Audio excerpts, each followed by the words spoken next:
Enjoy 1% merchant commission when you accept Lanka Pay cards. Contact these banks today.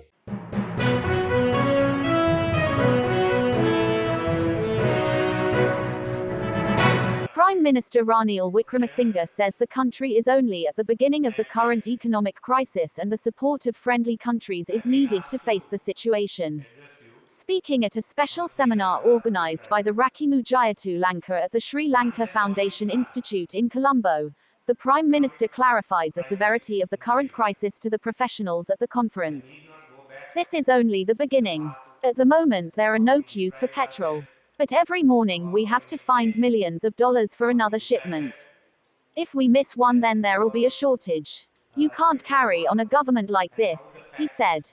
The Premier said the problems the country faces now is so bad but will be worse when it starts to feel the effects of the Ukraine crisis.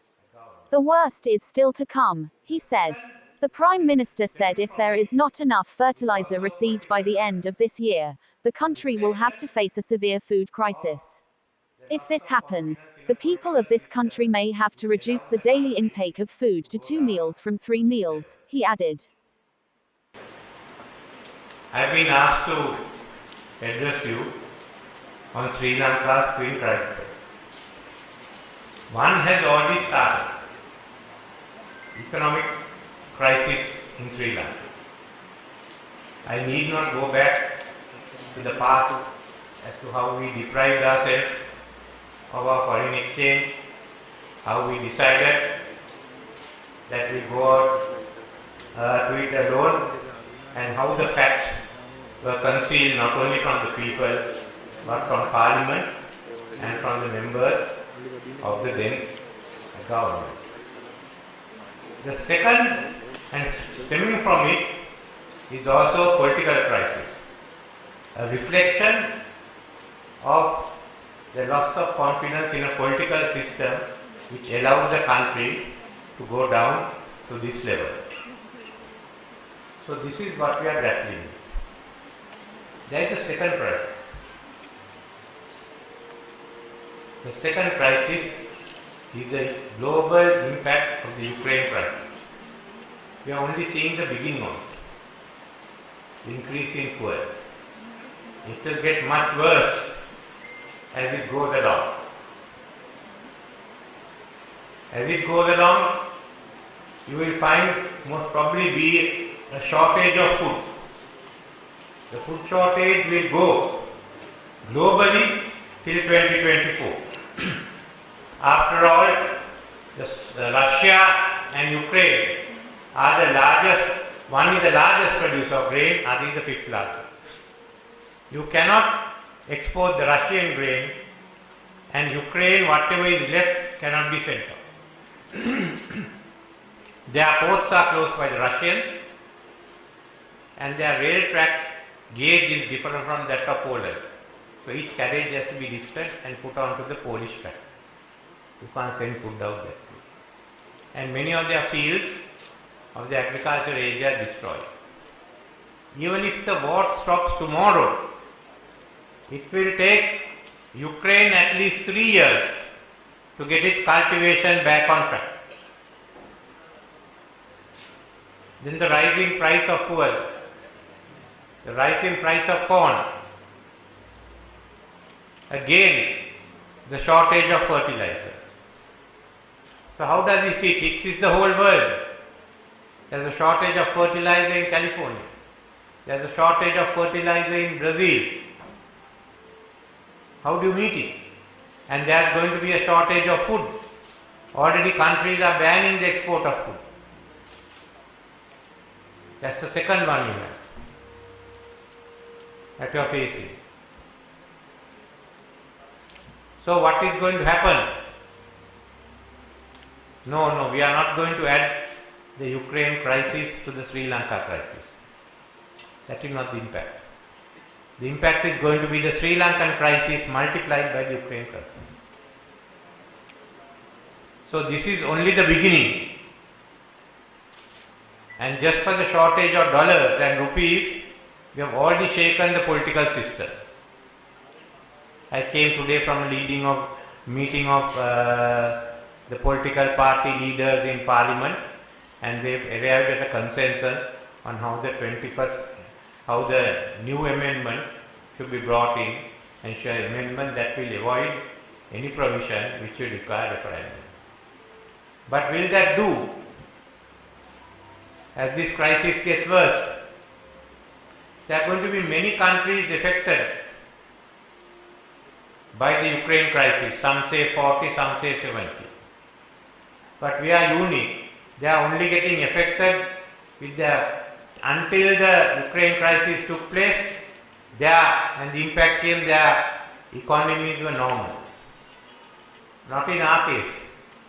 We have already started suffering. So where do we go from here? We didn't go early enough to the IMF. Take the case of Zambia. They went early, but it got delayed because the Chinese and the others could not agree. Now they have come to an agreement, it has to go, staff agreement, it has to go to the IMF board to be finalized. But in the meantime, because of the Ukrainian crisis, the price of copper has gone up. So they can manage with what they are getting now until they get until you get the assistance from IMF. Ours is different. We are losing our sources of foreign exchange. So this is what we are faced with. And as I said, this is only the beginning. At the moment, there are no queues for petrol. What you don't understand is that I have to do the job not only of the Prime Minister but a firefighter.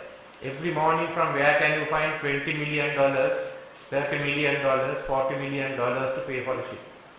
If we miss one, then there will be a shortage that day. You can't carry on a government like this.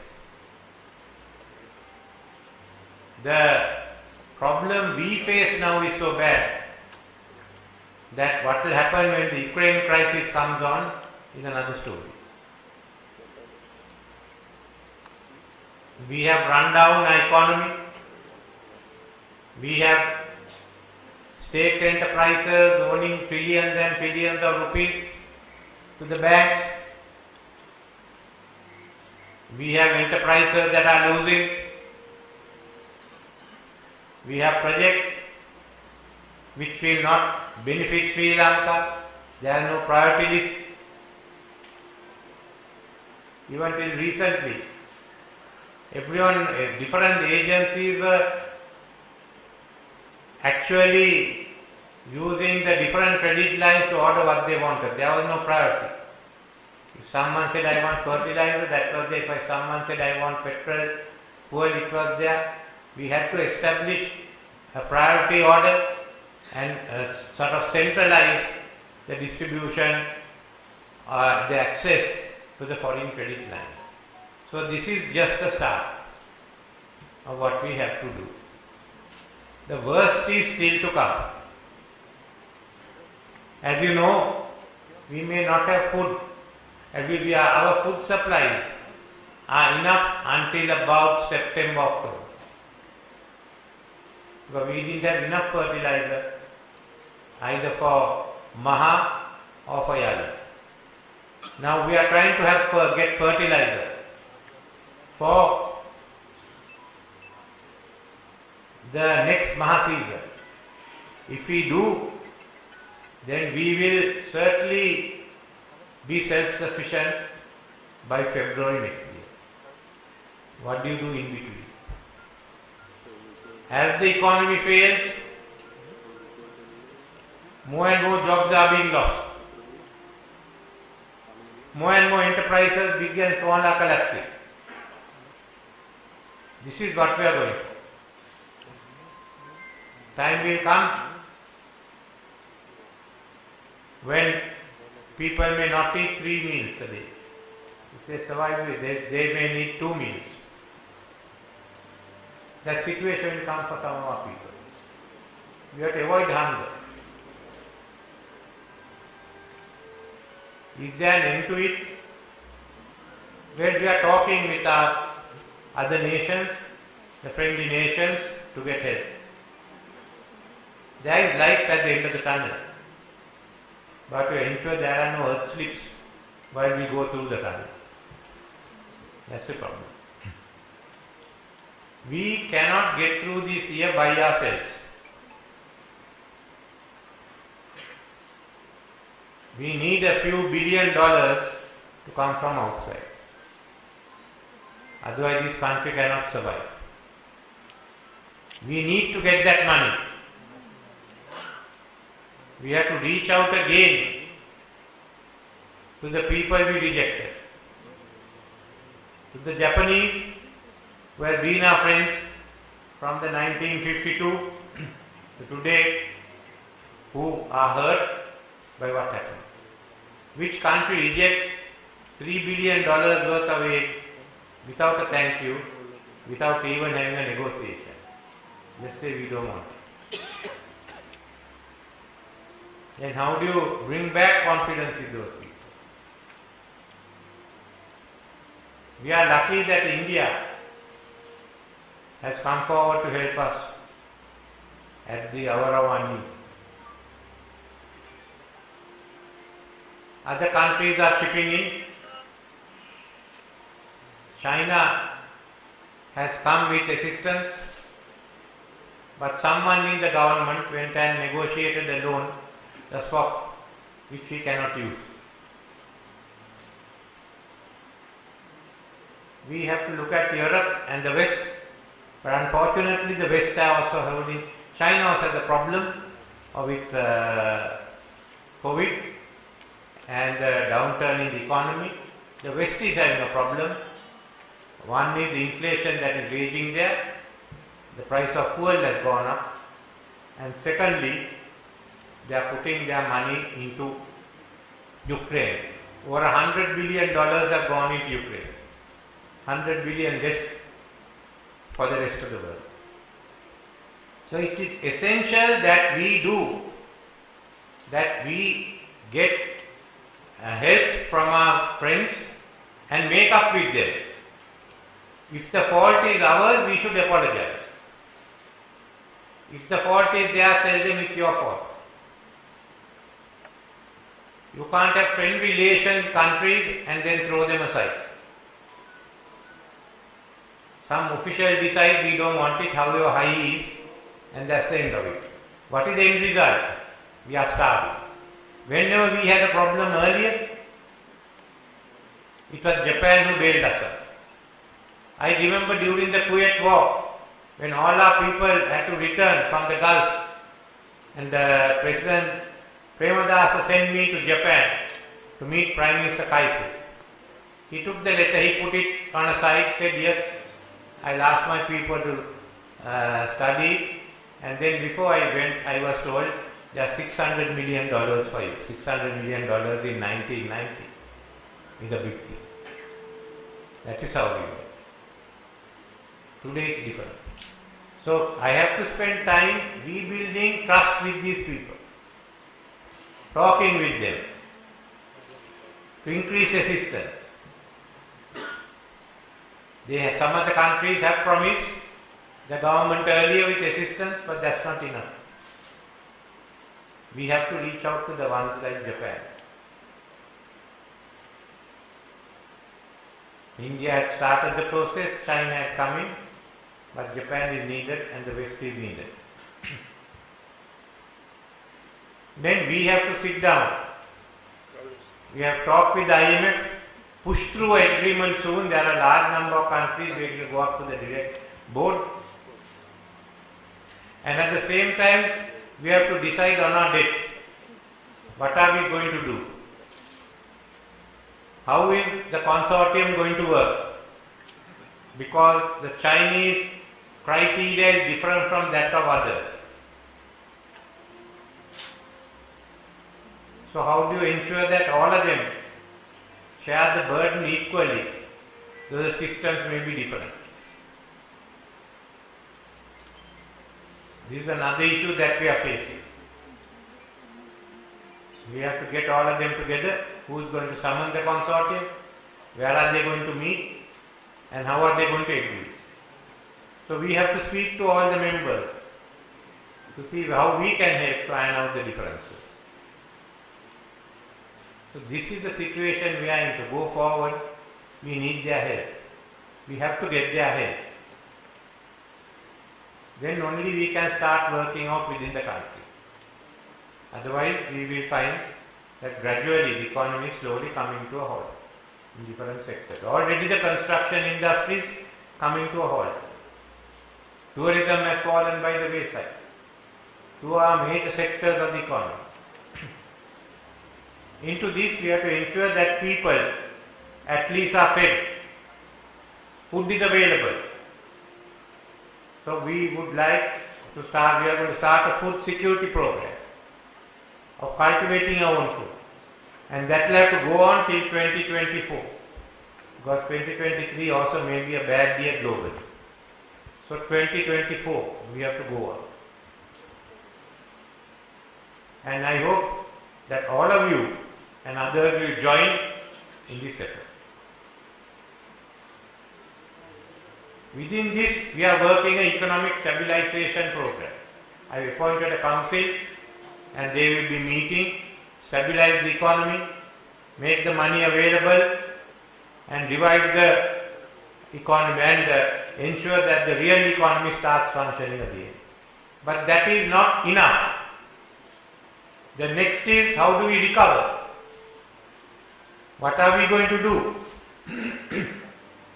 Then we have to find bridging finance till the IMF comes through and others come through. How are we going to recover? That we must decide the principle. Remember, at the end of this exercise of stabilizing, our debt would have gone up higher. The 50 billion would have gone up more. Then every year we will have to keep borrowing. So how are we going to repay it? If we don't repay it, within 3 to 4 years we come back to the same position. That we have to remember. We have to have a new economy. The old one will not answer. We have to earn more money, more dollars. Then we must have export-oriented economy. For the export-oriented economy to function, we must be highly competitive. We have to restructure the economy. We have to make it outward looking. Your business must be able to go out to create markets, new businesses, services, maybe logistics, and expansion of IT, or many other sectors. Now you have to come to the next problem. Our professionals are leaving the country. How are you going to fill it? So these are what we are now focusing on. I think all of you should also focus on how do we recover. How do we start earning money? Not merely arriving at a surplus on the primary budget, a surplus overall, and a balance of trade surplus. These are difficult things that we have not achieved before. But I am confident we work together, go in the correct position, we will achieve it. We have to ensure that this is only a short period. We go through this year and part of next year. And we can start recovering, so by 2025 we can get back to having a break-even budget or a primary surplus. Then you bring in a new economy where all our sectors, where we have to be able to earn foreign exchange, open up the country. The old system has failed. We try to look inwards. We didn't encourage investments that came in. I find a large number of applications for investments stuck somewhere. Departments are not moving. So we have to think anew, bring a new structure, and to do all that, a new mindset. What can you do? Kindly create that new mindset. That is a start. No one knows of the living. Some of the countries ask all that. Before we help you, have you helped yourself? What have you done to raise this money? Now I have to answer that. Without that we can't go. People can get onto the street and demonstrate, we don't want to do this, we don't want to do that. But at the end of the day, if we don't help ourselves, no one else will help us. So we have to get ready to go through a tough time and to change the system. Changing the system and bringing this export oriented, I don't think is going to help Iran very much. But his sons and his daughters and his grandsons and the granddaughters are going to have a new Sri Lanka. That's what we are working for. A Sri Lanka that is prosperous. That this experience, we are last experience with this bitter politics. Let's think anew. And that comes back to the Constitution. We based ourselves on the British Constitution. The majority has the power, the minority starts talking and shouting, that's all. But then we change the first past the post into a PR system. Now you are going to remove the presidency. Then do you want to go back to the English system, the Westminster system, or do you want to have one in which there is no cooperation, like the old Donamo system, the state council system? This is one issue that everyone has to think of. I have given some proposals which make the parliament work together, but that's only the beginning. So think of it and remember that this is the beginning of a new journey. Think anew and start traveling in. Thank you.